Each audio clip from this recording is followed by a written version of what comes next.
New developments to tell you about now is a soldier accused of opening fire at Fort Stewart now planning to plead guilty to multiple violent charges. Sergeant Cornelius Radford is changing his plea in the case to guilty on 2 counts of attempted premeditated murder, as well as 1 count of domestic violence and a count of aggravated assault with a dangerous weapon, as well as 2 counts of aggravated assault causing serious bodily injury.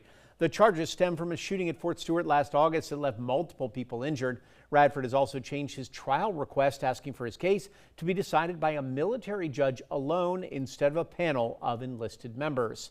Now, a hearing to determine whether that judge will accept Radford's guilty plea is scheduled for March 31st and April 1st at the courtroom on Fort Stewart. Radford entering that plea without a negotiated deal with prosecutors. If it's accepted, he could face a potential life sentence.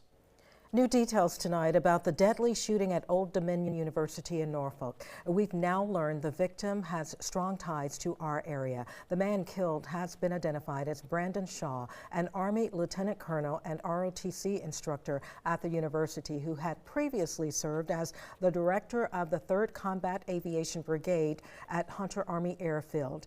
And he also earned his Master's of Business Administration from University of Georgia in 2018. The Army aviator deployed multiple times to Iraq and Afghanistan and was awarded 2 Bronze Stars. Investigators say 36-year-old Mohammed Jalla opened fire inside an ROTC classroom just before 11 a.m., killing Shaw and injuring 2 others, U.S. Army personnel. Authorities say he was subdued by students and died in the process. The FBI is now investigating the case as an act of terrorism.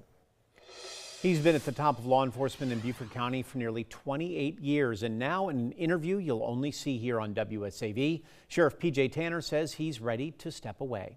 But if I do 4 more years, then at the end of that term I'll be 71. At some point, enough's enough. You have to walk away. Sheriff Tanner sat down exclusively with me today to talk about his career and why he's decided the time is now right. Tanner started as a deputy in 1981, then ended up winning the sheriff's race in 1998. While he says he could keep going, he believes now is the right time to step aside.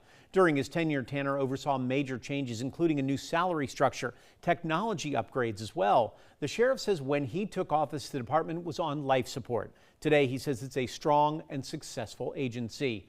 He admits not everyone agreed with his style or everything he said, but he believes his work speaks for itself, and he's leaving the office better than when he found it.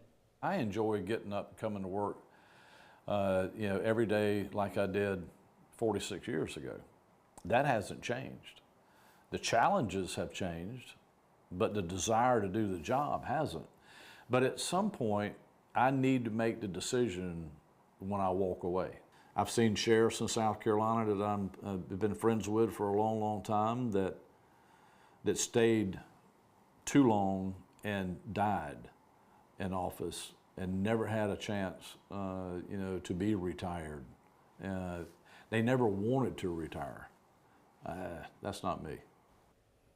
Now, for nearly 2 decades, 14th Circuit Solicitor Duffy Stone worked closely with Sheriff P.J. Tanner. Stone says while the two didn't always agree, he respects the work Tanner did to turn around a department that he says was once struggling and make it into the best in the Palmetto State. I'm pretty convinced Beaufort County has one of the best. Now, in order to do that, he needs a culture inside of his office of professional officers. That just doesn't happen. You have to develop that, and you have to stay on it, and you have to work very hard to not only create it but maintain it. And he's done that. Tanner made his decision just 3 days before the filing period for this election cycle actually opened. He says his goal is to give anyone interested a fair shot to run, and he does plan to endorse a successor, but is going to wait until all candidates have officially filed. His last day in office will be January 5th, 2027. New at 6, police have arrested a man in connection with a fatal hit and run that killed a man last September. 59-year-old Clyde Johnson was taken into custody yesterday in connection with the death of Stuart Brady.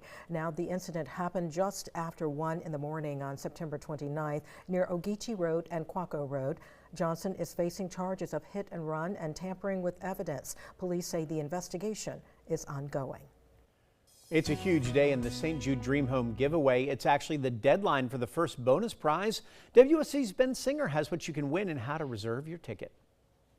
You have just a short time left to be eligible for a $10,000 vacation. You have to get your Savannah St. Jude Dream Home ticket by midnight, so scan that QR code right now. The first bonus prize is a luxury vacation to Montage Palmetto Bluff.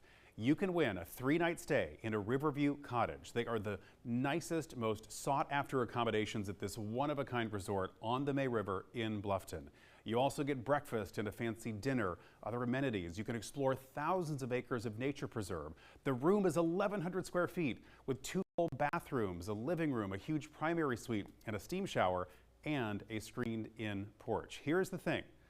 Only the Montage eligibility expires tonight. If you enter before midnight, you're actually eligible for all of the bonus prizes. $10,000 worth of groceries, a $5,000 Visa gift card, and Savannah Bananas tickets. And here is the grand prize, under construction right now in the Oakwood at New Hampton development off of Fort Argyle Road. It's valued at $575,000. It is 2,500 square feet on 2 levels. It is being built at zero cost to St. Jude by Landmark 24 Homes. Even if you don't win, here is your ultimate incentive for reserving a ticket: the patients and families that are in the fight of their lives. St. Jude is changing the way the world treats and defeats childhood cancer and other life-threatening diseases. So your ticket purchase funds that research that is shared freely all over the world, research and treatment protocols that are benefiting kids right here in our area right now. The funds raised also ensure that no family ever receives a bill, not for treatment, travel, housing, or food. The only thing parents have to worry about is helping their child live.